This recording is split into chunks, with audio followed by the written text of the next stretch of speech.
सिद्धास्य सिद्धीश्वरा आचार्य जिनिशासिडोन्नतिकरा पूजा उपाध्यायका श्री सिद्धांत सुपाठका मुनिवरा रत्नत्रयाराधका पंचेते परमेष्टिना प्रतिदिनं कुर्वन्तु ते मंगलम।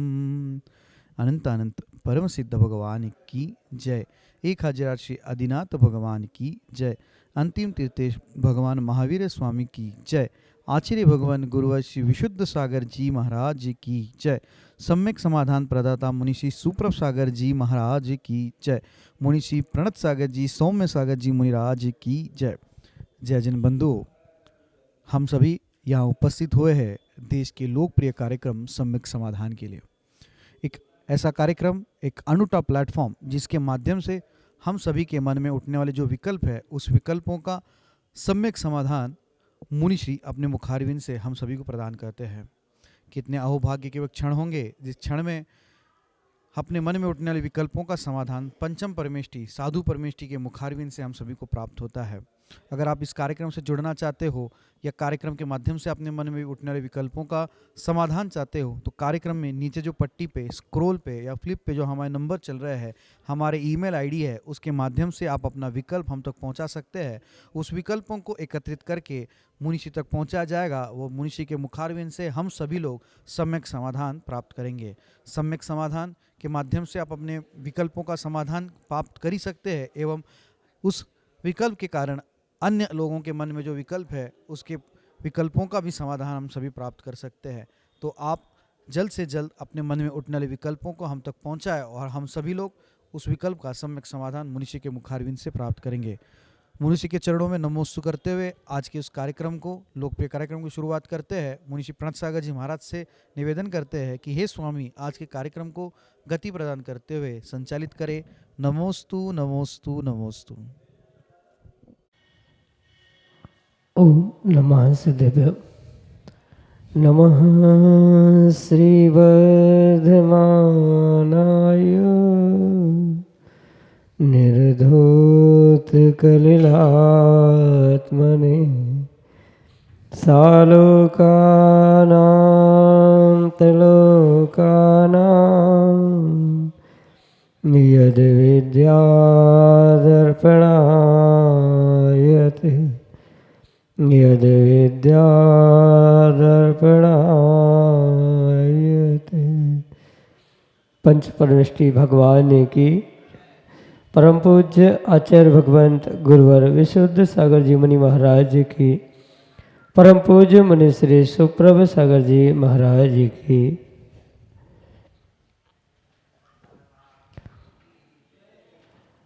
जो हमारे कल्याण के पथ को सम्यक ज्ञान रूपी ज्योति से आलोकित करने वाली है, जो हमें आत्म कल्याण के उस लक्ष्य तक पहुंचाने वाली है, ऐसी वह अनूठी विधा समीचीन विकल्पों का सम्यक समाधान जो कि हमें परम पूज्य आचार्य भगवंत गुरुवर विशुद्ध सागर जी महाराज के मंगल सुभाषित से, उन्हीं के सुयोग से परम पूज्य मुनि श्री सुप्रभ सागर जी महाराज द्वारा यह प्रच्छन्न नाम के स्वाध्याय के रूप में प्राप्त हो रहे हैं।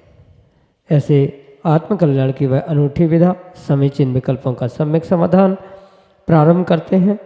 और आज के पहले विकल्प के लिए सारंगपुर मध्य प्रदेश से शांति मामा महाराज श्री के चरणों में कोटि कोटि नमोस्तु निवेदित करते हुए अपना समीचीन विकल्प रख रहे हैं कि महाराज जी, भगवान महावीर जन्म कल्याण महोत्सव को महावीर जयंती मानना कहाँ तक उचित है।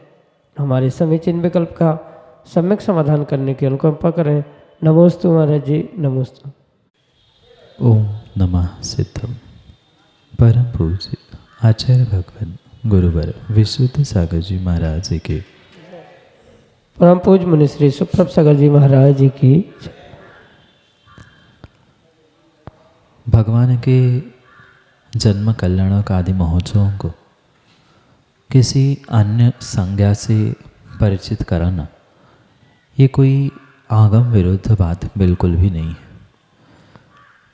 जो महावीर भगवान के उस जन्म कल्याणक महामहोत्सव को सामान्य भाषा में, सामान्य परिप्रेक्ष्य में महावीर जयंती कहा जाना ये किसी भी प्रकार से अयोग्य नहीं है, क्योंकि भले ही वह भगवान का कल्याणक महोत्सव है, पर फिर भी एक सामान्य जनमानस को वह जन्म कल्याणक क्या होता है उसका बोध ना होने के कारण से एक सामान्य लोगों को भी वह महावीर जयंती इस संज्ञा से उस उत्सव को, महोत्सव को मनाना, इसमें कोई भी विकल्प करने की आवश्यकता नहीं है। क्योंकि जो जैन कुल में जन्मा है उन्हें तो वह कल्याणक, जन्म कल्याणक, पंच कल्याणक आदि क्या होता है ये बोध है, पर उसके अलावा भी जो सामान्य अन्य भाई बंधु हैं उनको उसका बोध ना होने के कारण उसको वह जन्म जयंती के रूप में प्राप्त करवाना या जन्म जयंती के रूप में स्वीकार करना, लोगों के सामने वैसा कहना, उसमें कोई भी ऐतराज़ नहीं है। ये तो शब्दों का खेल है, भावों का और वहाँ क्रियाओं का महत्व हुआ करता है। एक ही बालक का जैसे स्कूल में कुछ नाम होता है, घर में कुछ नाम होता है, मित्रों के साथ उसे और ही कुछ कहा जाता है, पर वह लड़का या बालक वही का वही होता है। बिल्कुल ऐसा ही समझे, वह भगवान महावीर स्वामी का जन्म कल्याणक महोत्सव ही है। उसे सामान्य परिप्रेक्ष्य में, सामान्य जनता के परिप्रेक्ष्य में, सामान्य भाषा में महावीर जयंती आदि कह दे, जो कि सबको समझ में आए, उसमें कोई भी दोष नहीं है। यही आपके लिए सम्यक समाधान। आदि जैन पारसवीर पाठशाला टीकमगढ़ मध्य प्रदेश से महाराज जी के चरणों में नमोस्तु निवेदित करते हुए कह रहे हैं, महाराज जी हम पाठशाला जाते हैं, वहाँ जो कुछ पढ़ते हैं वह हमें याद नहीं रहता, तो उसके लिए हम क्या करें? हमारे समीचीन विकल्प का सम्यक समाधान करने की अनुकंपा करें। नमोस्तु महाराज जी, नमस्ते। पढ़ा हुआ जो भी विषय है वह याद नहीं रहना ये पूर्ण रूप से आपके उस ज्ञानावरणी कर्म के क्षयोक्षम के निमित्त से हुआ करता है। जिस प्रकार से ज्ञानावरणी कर्म का कार्य जीव के साथ घटित होता है, वैसा ही उसके साथ ज्ञान की धारणा, स्मृति आदि रूप वह क्रियान्वित होता है। क्योंकि वह ज्ञान के अनेक प्रकार जो कि श्रुत ज्ञान के निमित्त से वर्तमान में देखने में आते हैं, वह अनेक प्रकार से समझने योग्य होते हैं। स्मृति रूप, धारणा रूप, और ये स्मृति धारणा भी विशेष रूप से आगम की उस करणानियों की व्यवस्था को समझते हुए ही समझने की आवश्यकता है। और उसी परिप्रेक्ष्य में ही जैसे ही ज्ञानी जीवों का जो ज्ञानावरणी कर्म का क्षयोक्षम हुआ करता है, ऐसे उस ज्ञानावरणी कर्म के क्षयोक्षम के निमित्त से ही वह उसको याद रहना, नहीं रहना, कितने दिनों तक याद रहना, कितनी अच्छे से याद रहना, ये सब कुछ उसी पर ही अवलंबित हुआ करता है। इसलिए अगर वह जो विस्मृत हो रहा है, धारणा में नहीं रहने वाला जो ज्ञान है, उसे बढ़ाने के लिए कहीं न कहीं आपको दूसरों के सच्चे ज्ञान की प्रशंसा करनी होगी। साथ में जो ज्ञानावरणी का क्षयोक्षम बढ़ाने के लिए आचार्य भगवंतों ने उपाय बनाया है, जैसे ज्ञानावरणी कर्म के आश्रव बंध के लिए निमित्त रूप जो दूसरों के ज्ञान में दोष लगाना, दूसरों के अपने ही ज्ञान में दोष लगाना आदि रूप जो ज्ञानावरणी के निमित्त कहे, उसके विपरीत कार्य करने से, मतलब दूसरों के सच्चे ज्ञान की प्रशंसा करना, ज्ञान के जो उपकरण हैं उनकी व्यवस्थित देखभाल करना, दूसरों के लिए ज्ञान दान करना, ज्ञान के साधन उपलब्ध करना, जो ज्ञान अध्ययन कर रहा है उसके लिए तन मन धन से सहयोग कर लेना, भले ही हम पढ़ पाए नहीं पढ़ पाए, दूसरों के पढ़ने के लिए, ज्ञान अर्जन के लिए डायरेक्ट इनडायरेक्ट रूप से सहयोग करना, ऐसे अनेक निमित्तों से परिपूर्ण रूप से वह ज्ञान का अक्षयोक्षम बढ़ाते हुए जो बुद्धि में धारणा में विस्मृति शक्ति बढ़ रही, यानी भूलने की शक्ति, याद ना रखने की शक्ति बढ़ रही है, उसे इन्हीं पुरुषार्थों के माध्यम से आप अवश्य ही वृद्धिंगत कर सकते हैं, बढ़ा सकते हैं।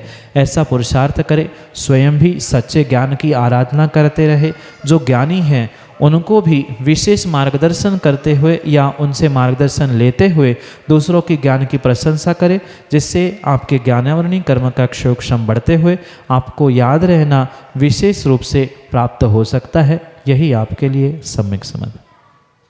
श्रीमती मंजू जैन, मढ़ौरा, उत्तर प्रदेश से अगले स्वामी चिन्ह विकल्प के लिए। नमोस्तु महाराज श्री जी। महाराज श्री जी, हमारा प्रश्न है कि 5 भरत, 5 ऐरावत और 5 विदेह में अधिक से अधिक कितने तीर्थंकर हो सकते हैं और कम से कम कितने तीर्थंकर हो सकते हैं? नमोस्तु महाराज। ढाई द्वीप संबंधी जो 5 भरत, 5 ऐरावत और 5 विदेह की व्याख्या हमारे आगम ग्रंथों में प्राप्त होती है, उसे हमें आगम के परिप्रेक्ष्य में और उनके होने वाले तीर्थंकरों की संख्या को भी हमें आगम के परिप्रेक्ष्य में व्यवस्थित समझने की आवश्यकता है। क्योंकि विदेह क्षेत्र में भले ही उन 160 नगरियों में 20 विद्यमान तीर्थंकर हमेशा ही नित्य ही रहते हैं, कम से कम विदेह क्षेत्र में 20 तीर्थंकरों की जो संख्या है उसी के निमित्त से शायद उन्हें विद्यमान 20 तीर्थंकर कहा है। उसके अलावा भी जो अन्य क्षेत्रों में तीर्थंकरों का होना संभव हुआ करता है, वहाँ ये समझे कि अधिक से अधिक जब तीर्थंकर एक साथ सभी ऐरावत, भरत या विदेह आदि में हुआ करते हैं, वहाँ भी पूर्ण रूप से 170 तीर्थंकर ही एक समय में अधिक से अधिक हुआ करते हैं, जो कि तीर्थंकर भगवान अजितनाथ स्वामी के वर्तमान काल में, जो वर्तमान 24 में अजितनाथ भगवान हुए, उनके काल में वह सर्वाधिक जो चरम सीमा यानी अधिक से अधिक जो 170 तीर्थंकर होने की व्यवस्था इन सभी भरत, ऐरावत आदि के निमित्त से कही जाती है, वह पूर्ण उत्कृष्ट संख्या 170 वह होती है। और वर्तमान काल के जो अजितनाथ भगवान हुए उनके काल में यह संख्या पूर्ण हुई थी। ये अधिकतम की संख्या है और न्यूनतम तो विदेह की अपेक्षा से और बाकी भरत, ऐरावत जहाँ जैसी व्यवस्था होती है वैसा समझना, पर एक विदेह के निमित्त से 20 तीर्थंकर हमेशा ही कम से कम रहते ही है। ऐसे 5 भरत, 5 ऐरावत और 5 भरत विदेह आदि के निमित्त से जो ये कर्म भूमियाँ हैं उनकी उत्कृष्ट संख्या तीर्थंकरों की अधिक से अधिक 170 और कम से कम वह विदेह और अन्य की मिलाकर ही हुआ करती है। कम का कोई पैमाना नहीं है, पर कम विदेह में तो 20 सभी विदेह में रहेंगे, बाकी सभी क्षेत्रों में उस काल में होने ही चाहिए ऐसा ज़रूरी नहीं है, पर विदेह के 20 नित्य रहेंगे। एक विदेह के विषय में ऐसे 5 विदेह और उत्कृष्ट से अधिकतम 170 यही तीर्थंकरों की संख्या ढाई द्वीप में भरत, ऐरावत और विदेह को लेकर है, जो कि आपके लिए सम्यक समाधान से। ब्रह्मचारी हरीश भैया जी, अगले स्वामी चिन्ह विकल्प के लिए। नमस्ते महाराज जी। नमस्ते महाराज। नमस्ते महाराज। मेरा प्रश्न है महाराज जी कि वर्तमान में जो चंदोबा व्यवस्था है वो चंदोबा व्यवस्था समापन समारोह की ओर है, अतः चंदोबा कितनी जगह लगाना चाहिए, चूँकि आगम सम्मत इसका सम्यक विवेचन हो, ऐसी मैं प्रार्थना करता हूँ आपके श्री चरणों में। नमोस्तु भगवान, नमोस्तु। आगम के परिप्रेक्ष्य में ये परम सत्य है कि जो ये चंदोवा आदि है, यह पूर्ण रूप से श्रावकों के लिए 7 जगह पर 7 स्थानों पर लगना आवश्यक ही नहीं अपितु अनिवार्य है। मात्र मुनिराजों का आहार जहाँ करवाते हैं वहीं पर चंदोवे की आवश्यकता नहीं है, अपितु जहाँ सच्चे देवशास गुरु को विराजमान किया जाता है उनका उठने बैठने निद्रा आदि लेने का स्थान, आहार करवाने का स्थान, इसके साथ साथ श्रावकों के लिए भी जो 7 स्थान बताए हैं उसमें से जो विशेष स्थान ग्रह में होते हैं, जहाँ श्रावक निद्रा लेता है ऐसे शयन ग्रह में, जहाँ श्रावक भोजन बनाता है वहाँ पर, जहाँ पानी भर के रखा जाता है वहाँ पर, ऐसे 7 स्थानों पर नियम से चंदोबा होना अनिवार्य कहा गया है। ये कोई तात्कालिक व्यवस्था नहीं है, अपितु यह आगम की त्रैकालिक व्यवस्था है। सभी कालों में ये चंदोबा बांधने की व्यवस्था आगम में आचार्य भगवंतों ने बताई। ये भैया जी कहीं न कहीं कुतर्क वर्तमान में दिए जाते हैं कि पुराने समय के जो घर होते थे वह खपरेल के होते थे, वहाँ मिट्टी जीव आदि गिरने की संभावना होती थी, पर ये वास्तविकता में आगम के परिप्रेक्ष्य में तर्क नहीं है, ये कुतर्क ही है। क्योंकि जितने जितने चक्रवर्ती आदि महापुरुषों ने निर्ग्रंथों को दान दिया है, उन्होंने भी विधि पूर्वक नवदा भक्ति पूर्वक चंदोवे के नीचे ही दान दिया है। यह प्रमाण के साथ आगम में हमें प्राप्त होता है और यही हमें परोक्ष ज्ञान से समझना होगा कि जो चक्रवर्ती आदि होते हैं उनके मकान किसी भी प्रकार से खपरेल नहीं हुआ करते, उनके तो 84 खंड के महल हुआ करते हैं और 84 खंड के महल कभी खपरेल नहीं हुआ करते। इसलिए ये तर्क वास्तविकता में वर्तमान संगत नहीं है, आगम संगत नहीं है कि वर्तमान के मकान तो सीमेंट कंक्रीट के हो चुके हैं, वहाँ उस चंदोवे की पाल आदि बांधने की क्या आवश्यकता।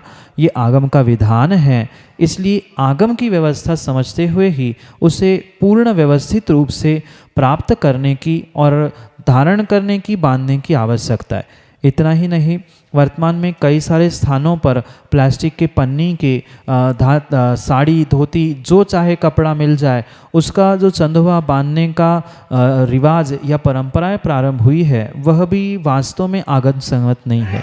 वह एक विशिष्ट कपड़ा जो बहुत मोटा होता है वह समय समय पर बदलना, स्वच्छ करना, पुनः बांधना, यही वास्तव में आगम की व्यवस्था है। ये तो मात्र टेम्पररी या दिखावे के लिए की जाने वाली व्यवस्था है। जो आगम की व्यवस्था है, जैसे पानी छानने की भी व्यवस्था के लिए आगम में व्यवस्थित उसका प्रमाण दिया है, ऐसे ही कमरा यानी जो मकान का स्थान है जहाँ आहार बनता है, आवास निवास आदि होता है, उसके प्रमाण में वह कितना बड़ा होना चाहिए, किस प्रकार का होना चाहिए, इस सब का प्रमाण आगम ग्रंथों में प्राप्त होता है।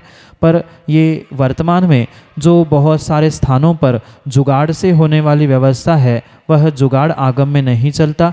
आगम की व्यवस्था पूर्ण रूप से वह मोटे कपड़े से व्यवस्थित बना हुआ, चारों दिशाओं में फैला हुआ, ऐसा ही वह स्वच्छ वस्त्र होना चाहिए। कहीं का बेडशीट, कहीं की धोती, कहीं की साड़ी, कहीं का प्लास्टिक की पन्नी, नेट आदि बांधते हुए वह चंदोबा की व्यवस्था पूर्ण नहीं हो सकती।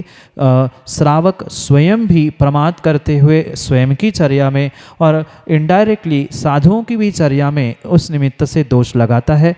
इसलिए जो 7 स्थान कहे गए उन 7 स्थानों में उत्कृष्ट कपड़े का प्रयोग करते हुए ही, स्वच्छ धवल उस वस्त्रों का प्रयोग करते हुए चंदोबा बांधना श्रावकों के लिए आवश्यक नहीं, अपितु अति अनिवार्य आगम के परिप्रेक्ष्य में है। प्रमाद छोड़ते हुए इन सभी व्यवस्थाओं को स्वच्छ और व्यवस्थित करने की आवश्यकता है, मात्र जीवों की विराधना से बचने के लिए ही नहीं अपितु स्वयं की भी सुरक्षा के लिए यह व्यवस्था आगम में बताई गई है।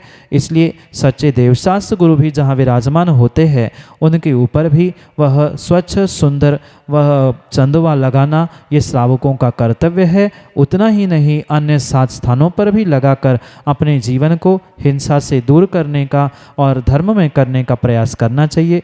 यही आपके लिए सम्यक समाधान। विनीता सेठ मढ़ौरा उत्तर प्रदेश से अगले समीचीन विकल्प के लिए। नमोस्तु महाराज श्री, नमोस्तु महाराज श्री। महाराज जी, खोटे गति का क्या कारण है? संसारी जीवों की जो 4 गतियाँ कही, उन 4 गतियों में 2 गतियों को सामान्य रूप से सदगति कहा जाता है और 2 गतियों को दुर्गति या खोटी गति कहा जाता है। देवगति मनुष्य गति सामान्य रूप से सदगति के रूप में स्वीकार की जाती है और तिर्यंच गति और मनुष्य गति ये मुख्यतः से उस खोटी गति या दुर्गति के रूप में स्वीकार किए जाते। ये विशेष बात समझे कि देव और मनुष्य भले ही संसार के ही निमित्त बनने के लिए कारण हो सकते हैं, पर फिर भी कुछ अंशों में तिर्यंच और नरक गति से श्रेष्ठ होने से उन्हें सद्गति कहा जाता है और नरक गति और तिर्यंच गति साक्षात ही खोटी गति या दुर्गति के साधक या दुर्गति के रूप में ही स्वीकार किए गए और उसके लिए जो निमित्त आचार्य भगवंतों ने बताया है वही समझने की आवश्यकता है। जैसे भवारंभ परिग्रहम नारकस्य आयुषा, यानी बहुत आरंभ बहुत परिग्रह, इससे खोटी नरक गति की प्राप्ति होती है और वही माया तिर्योग्योनस्य, यानी मायाचारी करने से तिर्यंच गति रूपी खोटी गति का आश्रयबंध हुआ करता है। इसलिए सामान्य अगर हम विषय को समझे तो खोटी गति दुर्गति के लिए जो जीवों की तीव्र कसाय की परिणति है, चाहे वह क्रोध कसाय रूप हो, माया कसाय रूप हो, जो जितनी तीव्र आरंभ परिग्रह कसाय आदि में लिप्त है वही जीव इन दुर्गतियों को प्राप्त करता है। माना कि सद्गति पुण्य के उदय से मिली, मनुष्य बनने के बाद भी जो तीव्र परिग्रह में राग कर रहा है, ऐसे परिग्रह में आरंभ सारंभ में, आरंभ का मतलब हिंसा आदि में जो विशेष प्रवृत्ति करता है, ऐसे उस हिंसा में प्रवृत्ति करने वाला, हिंसा की कृतकारित अनुमोदना से कार्य करने वाला, हिंसक व्यापार करने वाला, तीव्र कसायों की परिणति परिणाम रखने वाला जो हिंसक जीव होता है, कहीं न कहीं तीव्र परिग्रह इकट्ठा करने के जो भाव उस जीव के भीतर होते हैं, वह उस परिग्रह और तीव्र आरंभ सारंभ यानी हिंसा के निमित्त से नियम से खोटी नरक गति को प्राप्त करता है। और वही जीव अगर तीव्र मायाचारी करता है, मन में कुछ, वचनों से कुछ, शरीर से कुछ, भावों में कुछ, परिणाम कुछ, परिणति कुछ, ऐसा जो कार्य करने वाला जीव होता है वह तिर्यंच रूपी खोटी गति को प्राप्त करता है। कुछ ऐसी अवस्थाएं भी उन सद्गतियों में हुआ करती है जो कि देव दुर्गति के रूप में स्वीकार की जाती है। देव जो 4 प्रकार के होते हैं, उन चतुर निकाय के देवों में मात्र वैमानिक देव ही उत्कृष्ट जाति के देव कहे जाते हैं।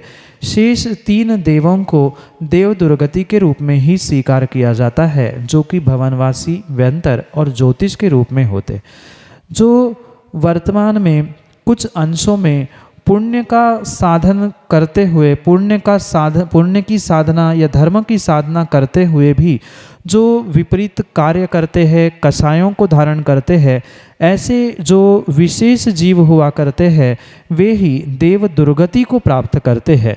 जाने कि जो धर्म की साधना करते हुए भी लोभ कसाय से जीते हैं, सम्यक से रहित धर्म की साधना करते हैं, ऐसे मिथ्यात्व के साथ धर्म की साधना, धर्म की क्रिया, तपस्या, बाल तप आदि करते हैं, वे सदगति में भी दुर्गति यानी जो भवनवासी व्यंतर और ज्योतिष रूपी देव दुर्गति कही जाती है, ऐसी अवस्थाओं को प्राप्त करते हैं।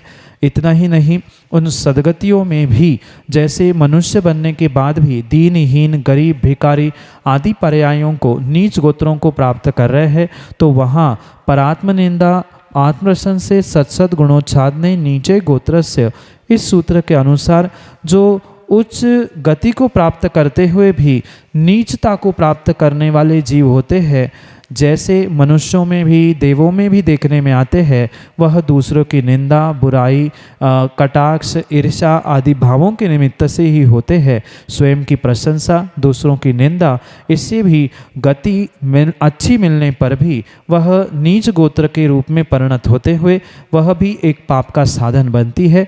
ऐसे अनेकानेक कारणों से ही खोटी गति, खोटे स्थान, खोटी योनियाँ जीव को प्राप्त होती है, जो कि आपके लिए सम्यक समाधान से।